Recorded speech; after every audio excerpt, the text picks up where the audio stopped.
परिचय। आज मौसम बहुत अच्छा है। ये बहुत ही प्यारा दिन है। मुझे लगता है कि वर्षा अभी शुरू ही होने वाली है। हमें जितनी जल्दी हो सके अपने घर पहुंच जाना चाहिए। हाँ, तुम ठीक कह रहे हो। ओह, वर्षा शुरू हो गई। भाई, क्या मैं तुमसे कुछ पूछ सकता हूँ? हाँ हाँ, क्यों नहीं। जैसा कि हमें पता है कि बादल आकाश में होते हैं और वर्षा की बूंदें बादलों से गिरती हैं। वर्षा की बूंदें सदैव पृथ्वी की ओर नीचे ही क्यों गिरती हैं? ये ऊपर को क्यों नहीं चली जाती? ठीक है, मैं तुम्हें बताता हूं। पृथ्वी के गुरुत्वाकर्षण बल के कारण ही वर्षा की बूंदें सदैव नीचे पृथ्वी की ओर ही गिरती हैं। गुरुत्वाकर्षण बल के कारण ही पौधों की पत्तियां भी सदैव नीचे भूमि पर ही गिरती हैं। कोई भी ऊपर फेंकी जाने वाली चीज नीचे आकर पृथ्वी पर गिर जाती है। ठीक, अब मुझे मेरे प्रश्न का उत्तर मिल गया। भाई, मैं इस बारे में और जानना चाहता हूं। क्या तुम मुझे बता सकते हो? हाँ, बिल्कुल यश। मैं तुम्हें गुरुत्वाकर्षण के बारे में और बताता हूं। उद्देश्य। इस पाठ के अंत में आप निम्न करने में सक्षम हो जाएंगे। गुरुत्वाकर्षण को परिभाषित करना, केपलर के नियमों तथा गुरुत्वाकर्षण के नियम को परिभाषित करना, गुरुत्वीय त्वरण का मापन करना, पृथ्वी के पृष्ठ के ऊपर तथा नीचे गुरुत्वीय त्वरण का मापन करना, गुरुत्वीय स्थितिज ऊर्जा को परिभाषित करना, पलायन चाल को समझना, भू उपग्रहों और उनकी ऊर्जा के बारे में समझना, भूस्थैतिक तथा ध्रुवीय उपग्रहों के बारे में समझना, भारहीनता को परिभाषित करना। परिभाषा। गुरुत्वाकर्षण एक प्राकृतिक परिघटना है जो भौतिक वस्तुओं को उनके द्रव्यमानों के समानुपाती बल से आकर्षित करती है। गुरुत्वाकर्षण द्रव्यमान युक्त वस्तुओं को भार प्रदान करने वाले कारक के रूप में सर्वाधिक ज्ञात है, जो उन वस्तुओं को छोड़े जाने पर उनके भूमि पर गिरने का कारण बनता है। गुरुत्वाकर्षण पृथ्वी व अन्य ग्रहों को सूर्य के परितः उनकी कक्षाओं में बनाए रखता है तथा ज्वार भाटों का भी कारण बनता है। केपलर के नियम। केपलर ने 3 नियम प्रतिपादित किए। ये नियम हैं कक्षाओं का नियम, क्षेत्रफलों का नियम और आवर्तकालों का नियम। कक्षाओं का नियम। सभी ग्रह दीर्घवृत्तीय कक्षाओं में गति करते हैं तथा सूर्य इसकी एक नाभि पर स्थित होता है। क्षेत्रफलों का नियम। सूर्य से किसी ग्रह को मिलाने वाली रेखा समान समय अंतरालों में समान क्षेत्रफल प्राप्त करती है। यह नियम इस प्रेक्षण के आधार पर बनाया गया है कि सूर्य से अधिक दूरी होने पर होने के समय ग्रह धीमी गति करते प्रतीत होते हैं, जबकि सूर्य के निकट होने पर ग्रहों की गति अपेक्षाकृत तीव्र हो जाती है। आवर्तकालों का नियम। किसी ग्रह के परिक्रमण काल का वर्ग उस ग्रह द्वारा अनुरेखित दीर्घवृत्त के अर्ध दीर्घ अक्ष के घन के अनुक्रमानुपाती होता है। माना कि टी सूर्य के परितः परिक्रमण की अवधि है तथा आर सूर्य एवं ग्रह के बीच की माध्य त्रिज्या है। टी वर्ग अनुक्रमानुपातिक है आर घन के। टी वर्ग बराबर है के आर घन के। गुरुत्वाकर्षण का सार्वत्रिक नियम। न्यूटन के गुरुत्वाकर्षण के नियम के अनुसार इस विश्व में प्रत्येक कण दूसरे कण को एक बल द्वारा आकर्षित करता है, जिसका परिमाण दोनों कणों के द्रव्यमानों के गुणनफल के अनुक्रमानुपाती तथा उनके बीच की दूरी के वर्ग के व्युत्क्रमानुपाती होता है। इस बल की दिशा दोनों कणों को मिलाने वाली रेखा के अनुदिश होती है। आर दूरी से पृथक किए गए M1 और m2 द्रव्यमानों वाले दो कणों के लिए F बराबर gm1 m2 बटे r वर्ग है।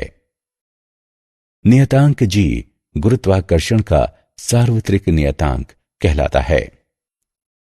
गोलीय पिंड में कुल द्रव्यमान इसके केंद्र पर संकेंद्रित माना जाता है। अन्य आकृतियों वाले पिंडों के लिए द्रव्यमान के वितरण पर विचार किया जाता है। गुरुत्वीय स्थिरांक। नियतांक g गुरुत्वाकर्षण का सार्वत्रिक स्थिरांक कहलाता है।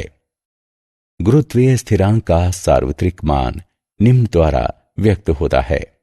g बराबर 6.67 गुणे 10 की घात घटा 11 न्यूटन मीटर वर्ग प्रति किलोग्राम वर्ग है। g का आयामी सूत्र ये होता है। पृथ्वी का गुरुत्वीय त्वरण।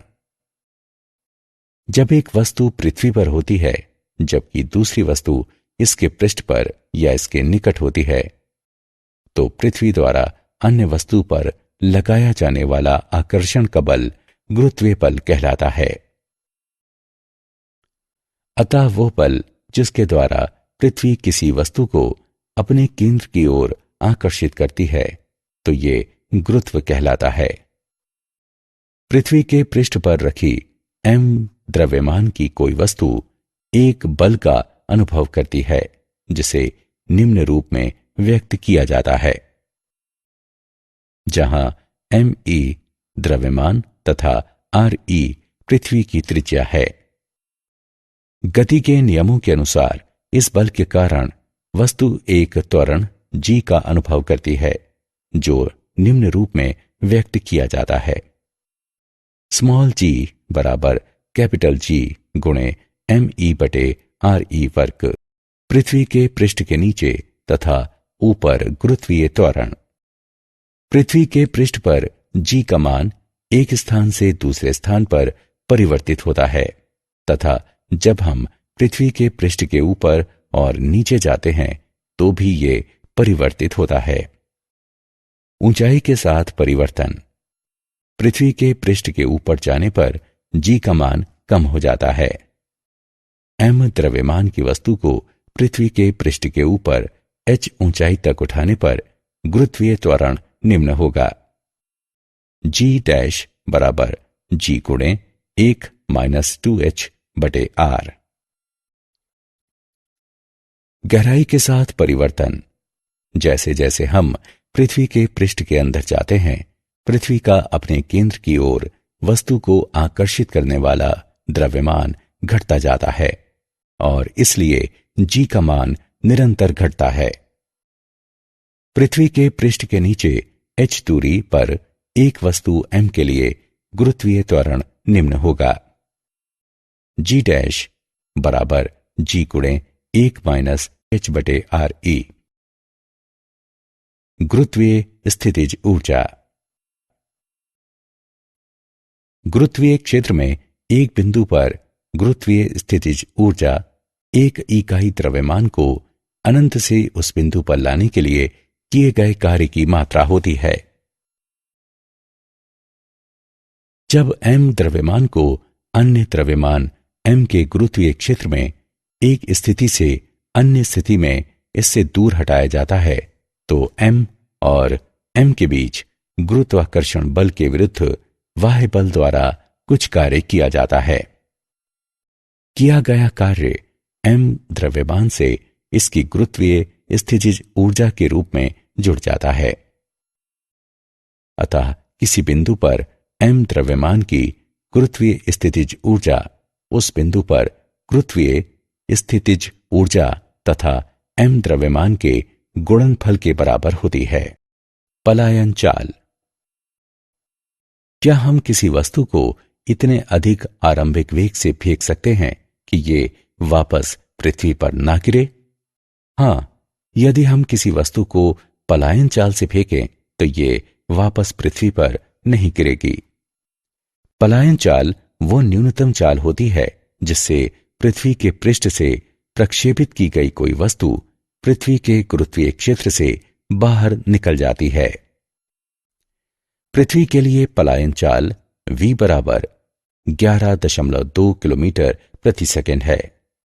चंद्रमा के लिए पलायन चाल v बराबर 2.3 किलोमीटर प्रति सेकंड है। यही कारण है कि चंद्रमा पर कोई वायुमंडल नहीं है। यदि चंद्रमा के पृष्ठ पर गैसीय अणु बने तो उनकी चाल 2.3 किलोमीटर प्रति सेकंड से अधिक होने के कारण वे चंद्रमा के गुरुत्वीय क्षेत्र से बाहर पलायन कर जाएंगे। उदाहरण, आइए पलायन चाल का एक उदाहरण देखें। चंद्रमा के पृष्ठ पर पलायन चाल की गणना करें। चंद्रमा का द्रव्यमान, चंद्रमा की त्रिज्या और g का मान दिए गए हैं।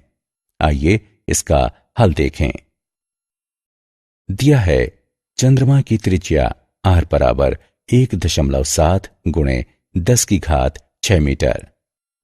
चंद्रमा का द्रव्यमान m बराबर 7.35 गुणे 10 की घात 22 किलोग्राम।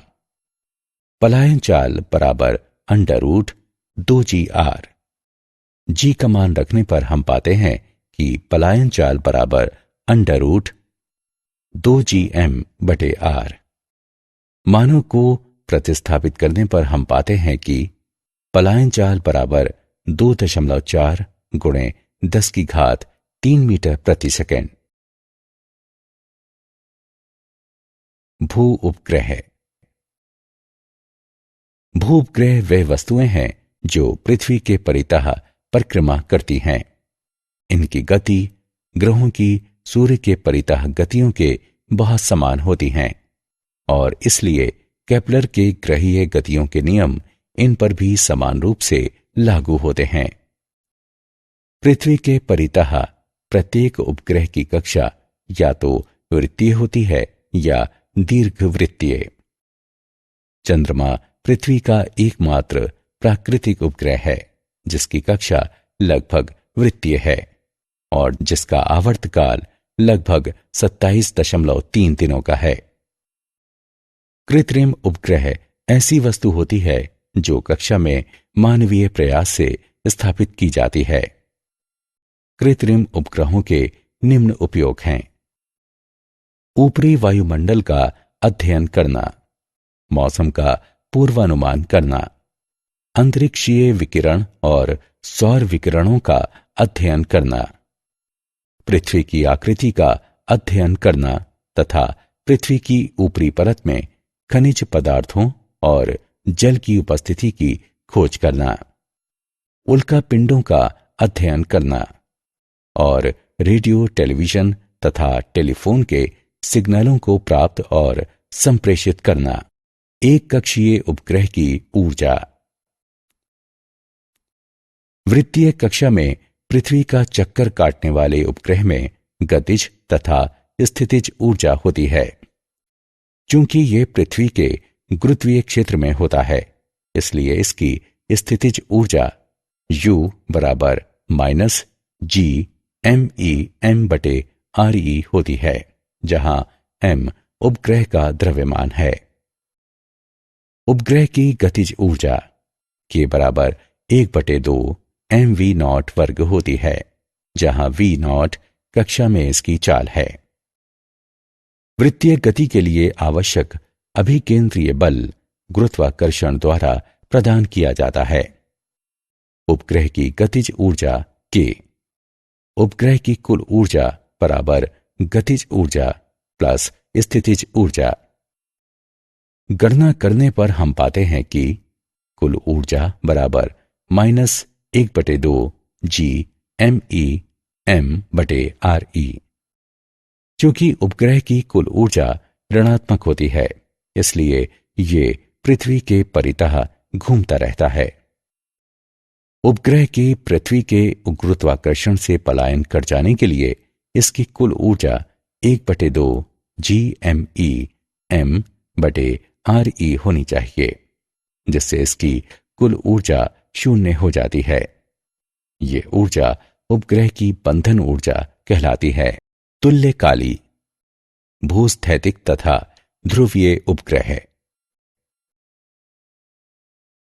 तुल्यकाली या भूस्थैतिक उपग्रह विषुवत के लगभग 22,223 मील ऊपर 24 घंटे में अपनी कक्षा में एक चक्कर पूरा करते हुए अपनी अवस्थिति बनाए रखते हैं।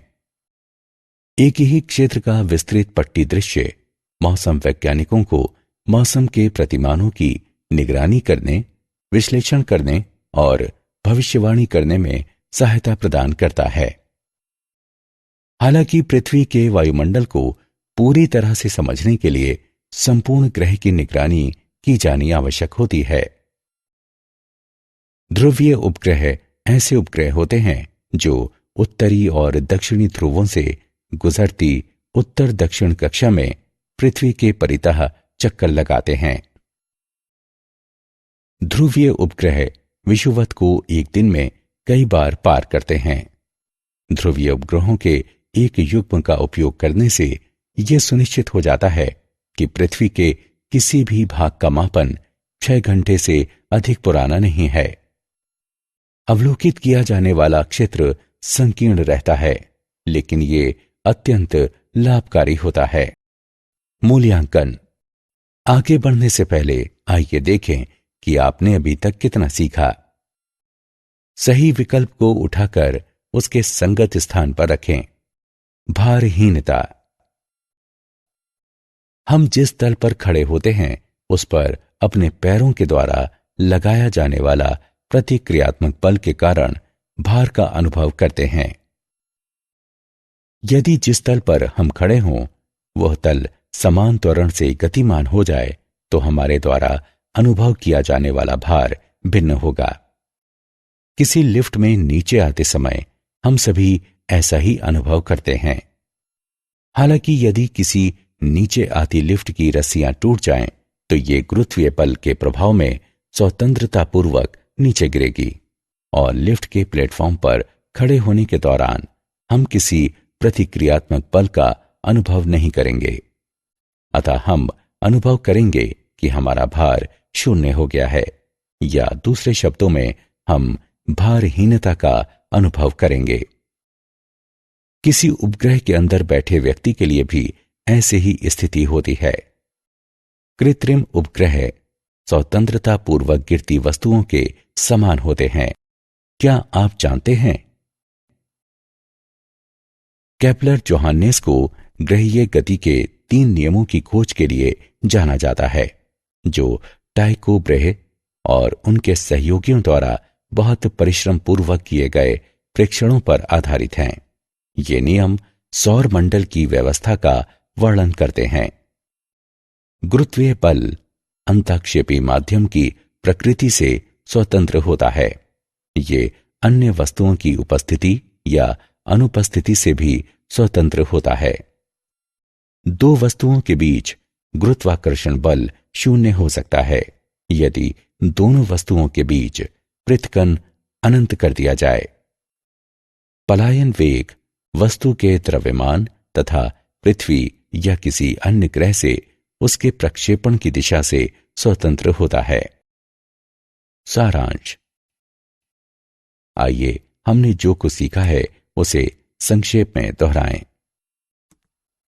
गुरुत्व पृथ्वी का गुरुत्वाकर्षण बल है जो पृथ्वी पर या पृथ्वी की सतह के निकट रहता है। गुरुत्वीय बल 2 कणों के बीच माध्यम पर निर्भर नहीं होता। पदार्थ का एक समान ठोस गोला गोले के बाहर स्थित कण को इस प्रकार आकृष्ट करता है कि पूरे गोले का द्रव्यमान इसके केंद्र पर संकेंद्रित होता है। किसी स्थान पर गुरुत्वीय बल की तीव्रता उस स्थल पर स्वतंत्र रूप से गिरती वस्तु में उत्पन्न त्वरण के बराबर होती है। किसी उपग्रह का कक्षीय वेग उपग्रह के द्रव्यमान से स्वतंत्र होता है। किसी उपग्रह का कक्षीय वेग पृथ्वी या किसी अन्य ग्रह के द्रव्यमान एवं त्रिज्या पर निर्भर करता है जिसके परितः वह उपग्रह परिक्रमा करता है। भू उपग्रह पृथ्वी के परितः चक्कर काटने वाली वस्तुएं होती हैं। इनकी गति सूर्य के परितः ग्रहों की गति के लगभग समान होती है। ध्रुवीय उपग्रह उत्तर दक्षिण दिशा में कक्षा में घूमते हैं क्योंकि पृथ्वी पूर्व पश्चिम दिशा में घूमती है। परिणाम स्वरूप उपग्रह पृथ्वी के संपूर्ण पृष्ठ का प्रेक्षण करता है।